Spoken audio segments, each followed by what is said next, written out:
जय हिंद मेरे प्यारे स्टूडेंट्स, सभी को मेरी तरफ से आने वाले भविष्य के लिए शुभकामनाएं। आपने जिस थंबनेल को क्लिक करके यहाँ पर आए हैं उसके ही जिज्ञासा का मैं यहाँ अंत करूँगा। देखिए, एमपी कांस्टेबल 2022 का कट ऑफ एनालिसिस हम करेंगे, जो कि वर्तमान में एग्ज़ाम चल रही है। उस एग्ज़ाम को हम पूरी तरीके से पहले देखेंगे कि एग्ज़ाम का क्या कट ऑफ जाएगा। वे लोग जो ये नहीं देखना चाहते कि मैंने कैसे इस कट ऑफ को कैलकुलेट करा है, वीडियो के अंत में जाइए और मैंने जो फाइनल स्टेटमेंट दिया है उसे देख लीजिए। यदि आप ये समझना चाहते हैं कि मैंने कैसे वो कट ऑफ को कैलकुलेट किया है तो पूरे वीडियो को ध्यान से आपको देखना है। ध्यान से समझिए, हम 2022 के कांस्टेबल के जो कट ऑफ है उसका एनालिसिस करेंगे, लेकिन रेफरेंस हम लेंगे 2017 की एग्ज़ाम के कट ऑफ को। तो सबसे पहले मैं अब आपको बताने जा रहा हूं कि 2017 का, ये देखिए मैं पहले ही बता देता हूं, ये 2017 का रिटन एग्जाम यानी कि लिखित परीक्षा के बाद का एक जो कट ऑफ है, क्योंकि अभी हमारी लिखित परीक्षा ही चल रही है और सबके अंदर ये जिज्ञासा है कि सर रिटन में हम क्वालिफाई हो पाएंगे कि नहीं। इसीलिए मैंने ये कट ऑफ लिया है जो कि 2017 की रिटन एग्जाम के बाद का है। तो ये फाइनल का नहीं है, भ्रम नहीं रखना।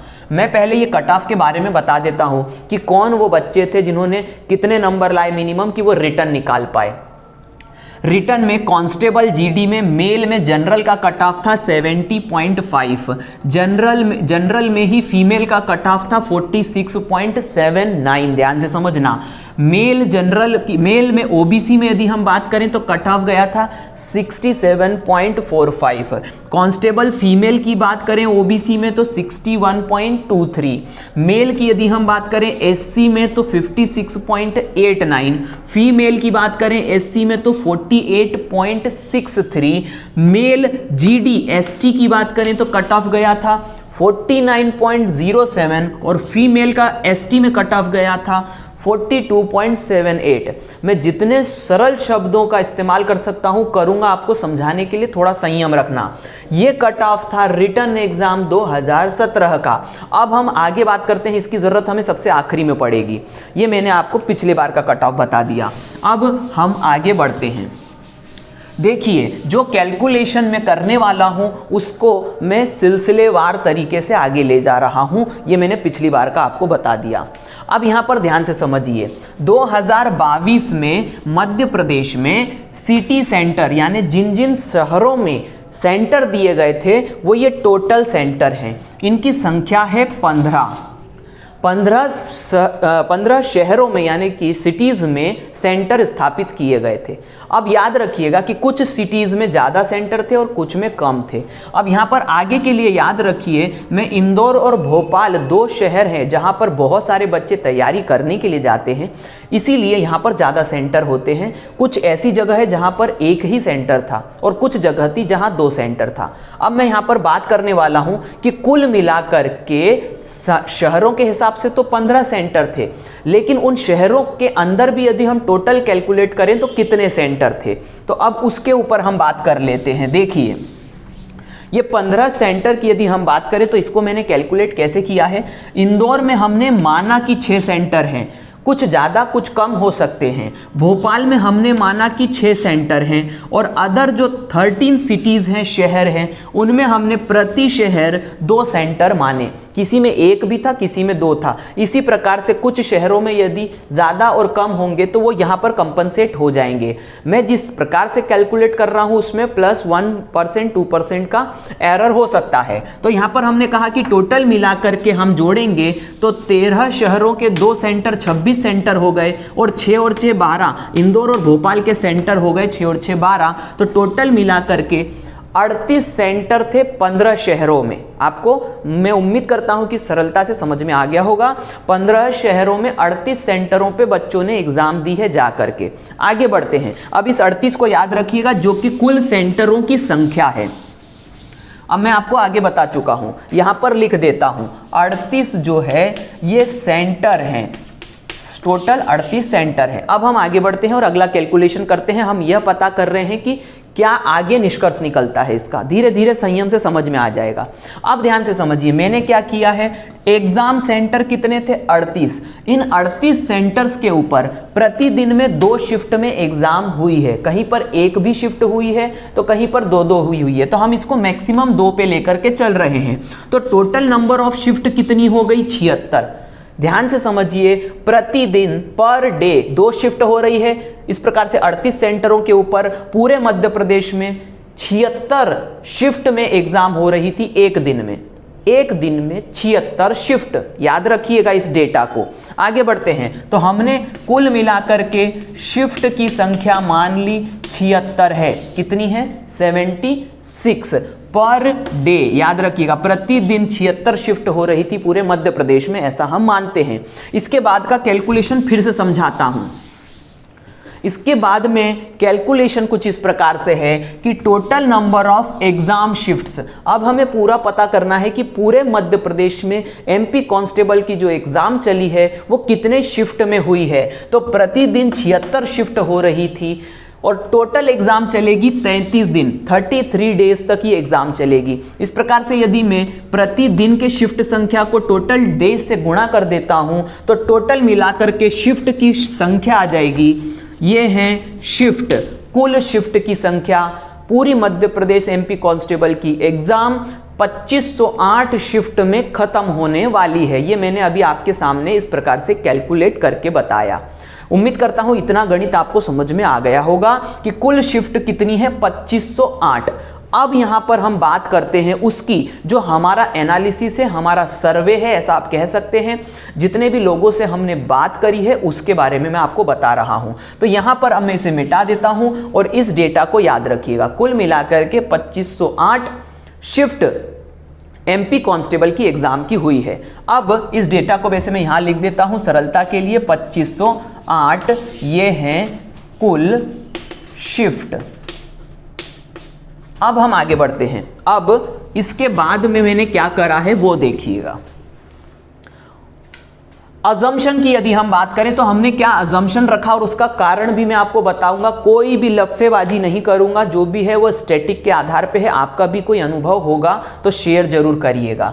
देखिए, प्रति शिफ्ट की यदि हम बात करें तो बहुत सारे स्टूडेंट से हमने बात करी, अलग अलग शहरों के अलग अलग सेंटर्स पे हमने बात करी, जहां से निष्कर्ष ये निकल के आ रहा था कि पर शिफ्ट, एक शिफ्ट में 65 नंबर लाने वाले और उससे ऊपर नंबर लाने वाले बच्चों की संख्या बहुत कम थी।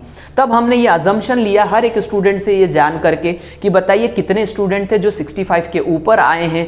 तब वहां पर अप्रोक्सीमेट यहां पर ये संख्या निकल के आई है 10। अब इसे आप कहेंगे कि सर सिर्फ 10 ही नहीं थे, हमने कहीं पर गए थे तो वहां पर 20 भी थे, 22 भी थे। ध्यान से समझिए, ये एवरेज संख्या है। जितने भी सेंटर्स हैं वहां पर कुछ सेंटर्स के ऊपर तो कुछ बच्चों ने 80 भी लाए हैं, लेकिन कुछ बच्चे 60 के ऊपर भी नहीं गए हैं। तो हमने यहां पर 65 का डिजिट इसलिए लिया क्योंकि हमारे जितने भी हमने एनालिसिस करे उसके आधार पे हमने ये प्राप्त किया कि 65 के ऊपर ये एक ऐसा डिजिट है जहां पर नंबर बच्चे ला रहे हैं। यानी 10 बच्चे तो कम से कम ऐसे हैं जो 65 के ऊपर नंबर ला रहे हैं। उसमें 80 वाले भी हैं, 75 वाले भी हैं और 65 वाले भी हैं। इस प्रकार से अब मेरी बात को समझिएगा। Total number of exam shifts यानी कुल शिफ्ट हुई है 2508 होगी टोटल मिला के। 2508 शिफ्ट जो हैं उसमें 10 बच्चे प्रति शिफ्ट यदि गिने जाएं तो टोटल मिलाकर के संख्या होती है 25,080। बड़ा सरल सा गणित किया मैंने। कुल शिफ्ट में, एक शिफ्ट में 10 बच्चे 65 के ऊपर ला रहे हैं तो 2508 शिफ्ट में 25,080 बच्चे ऐसे हैं जो 65 नंबर के ऊपर नंबर ला रहे हैं। अब इससे क्या निष्कर्ष निकला, निष्कर्ष समझिए। 65 के ऊपर नंबर लाने वाले बच्चों की संख्या है 25,080, जो मैंने अभी स्टैटिक के आधार पे आपको बताया। और स्टैटिक कभी गलत नहीं होता। हम गणित पढ़ते हैं, गणित में 2 और 2 4 ही होता है, 2 गुना 2 4 ही होता है, 3 और 2 5 ही होता है। इस बात को याद रखिएगा, संख्याएं कभी गलत नहीं होती। सो दैट 65 जो है उससे ऊपर बच्चों की संख्या 25,000 हमने कैलकुलेट करी। ये 25,000 बच्चे 65 के ऊपर नंबर लाए हैं पूरे मध्य प्रदेश में, हम ऐसा अज्यूम करते हैं। अब जो मेन गणित है उसे समझिएगा, ध्यान से समझिए कि एमपी कांस्टेबल में व्यापम प्रति एक पोस्ट के ऊपर फिजिकल के लिए 1 यानी 1:5 एक पोस्ट पर 5 लोगों को लेना चाहता है फिजिकल के लिए। तो इस प्रकार से एक पोस्ट पर 5 लोग हो गए, तो कुल मिलाकर के पोस्ट की संख्या 6000 है, जो 2000 बढ़ गई थी बाद में, तो टोटल हो गई 6000 गुणा 5, यानी कि टोटल मिलाकर के व्यापम को 30,000 स्टूडेंट्स को चुनना है फिजिकल के लिए। इस बात को याद रखिए, क्योंकि ये तो पोस्ट है जो उसे भरनी है और ये 5 गुना फिजिकल के लिए लेगा, यानी टोटल मिलाकर के उसे 30,000 स्टूडेंट चाहिए होंगे फिजिकल करवाने के लिए। अब मेरी बात को ध्यान से समझिएगा, मैंने 65 के ऊपर कितने बच्चों को कैलकुलेट करा था, अब यहां पर रहस्य उद्घाटन होगा। अब जो बात मिलने वाली है वो काम की है। मैंने 65 के ऊपर 25,080 लोगों को यहां पर कैलकुलेट किया और व्यापम को चाहिए 30,000 बच्चे। इसका मतलब कि जो मैंने कैलकुलेट करा उसमें भी 5,000 लगभग बच्चे जो हैं मैंने छोड़ दिए। इसका मतलब यहां पर इन 5,000 बहुत होते हैं, 5,000, इस बात को ध्यान रखिएगा, आप लोग ध्यान से समझिए, बहुत ज्यादा होते हैं 5,000 लोग, और मैंने उन्हें छोड़ दिया। फिर भी मेरे पास जो डिजिट आ रहा है वो 25,080 का आ रहा है, और वो भी 65 के ऊपर। अब यदि आप कहेंगे कि नहीं सर हमारे सेंटर पे ज़्यादा आए थे, तो मैं बिल्कुल उनको 5,000 और ले लेता हूं, तो 25,000 और 5,000 30,000 होता है। इसका मतलब कि 65 वो डिजिट है जिस भी बच्चे के, यदि मैं इसको सरल कर दूं, मैं कैटेगरी वाइज नहीं जा रहा हूं, मैं सिर्फ संख्या के आधार पे जा रहा हूं। यदि कोई स्टूडेंट 65 नंबर लेकर के आया है और वह इस कैलकुलेशन को समझ रहा है, तो उम्मीद ये की जा सकती है कि वह व्यक्ति जो है वह रिटन एग्जाम के लिए क्वालिफाई होने की संभावना नहीं छोड़े। अब ध्यान से समझिए, ये सब कुछ अजम्पशन है, मैं कोई भी चीज जो है दावे से नहीं कह रहा हूं, जो भी है वो आंकड़े हैं और अजम्पशन है। अजम्पशन गलत होते हैं, आंकड़े गलत नहीं होते हैं। तो याद रखिएगा, मैंने जो भी अजम्पशन लिया है वो आपके सामने करके बताया है, सो दैट ये जो है ना 5,000 जो है ये मैंने छोड़ दिए हैं। तो अब इसके आधार पे मैं ये कह सकता हूं कि 65 to 70। अब इस बात के इंटरेस्टिंग फैक्टर को समझिएगा, बहुत इंटरेस्टिंग बात बता रहा हूं। पिछली बार 2017 की कांस्टेबल एग्जाम का रिटर्न का कट ऑफ कितना गया है, 70। और इस बात को आश्चर्य से याद रखिएगा, पिछली बार की रिटर्न एग्जाम में 200 बच्चे ऐसे थे जिन्होंने 100 में से 100 नंबर लेकर आए थे।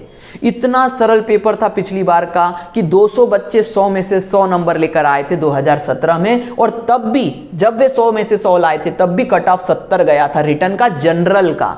ये बात आप ध्यान से समझिए। और इस बार जो है पेपर बहुत टफ है, पानी पी करके 80 नंबर आ रहे हैं, इस बात को समझ लीजिएगा।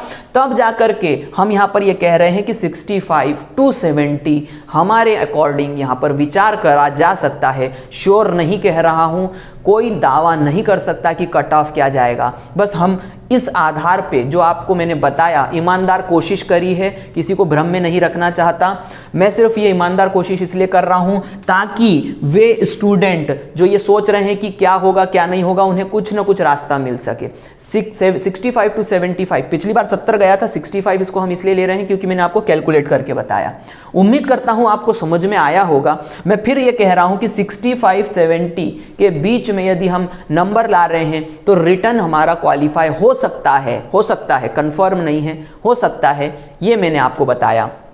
तो आप कट ऑफ समझ लीजिए, 65 to 70 के बीच में उम्मीद करते हैं जा सकता है। अब इसके बाद में हम बात करें आगे की। मैंने आपको पिछला जो बताया था उसमें रेंज आप देख सकते हैं वीडियो पे पीछे जा करके। तो ध्यान से समझिए कि जनरल और ओबीसी के कट ऑफ में लगभग 3 नंबर का जो है गैप रहता है। इसके बाद में जनरल और एससी के बीच में करीब करीब 10 या 11 नंबर का गैप रहता है। जनरल और एसटी के बीच में करीब करीब 21 या 20 नंबर का गैप रहता है। तो आप इस कट ऑफ को उसी पैमाने पर तोल करके अलग अलग कैटेगरी का कट ऑफ चेक कर सकते हैं। देखिए बहुत बारीकी होती है, नंबर ऑफ पोस्ट होती है, नंबर ऑफ पोस्ट के बाद में कैटेगरी होती है, जनरल कैटेगरी अलग होती है, तो सारी चीज़ें बहुत कॉम्प्लिकेटेड होती है, लेकिन सरलता के लिए इसे किया जा सकता है जैसा कि मैंने आपको बताया। मैं उम्मीद करता हूँ ये कोशिश आपको समझ में आई होगी।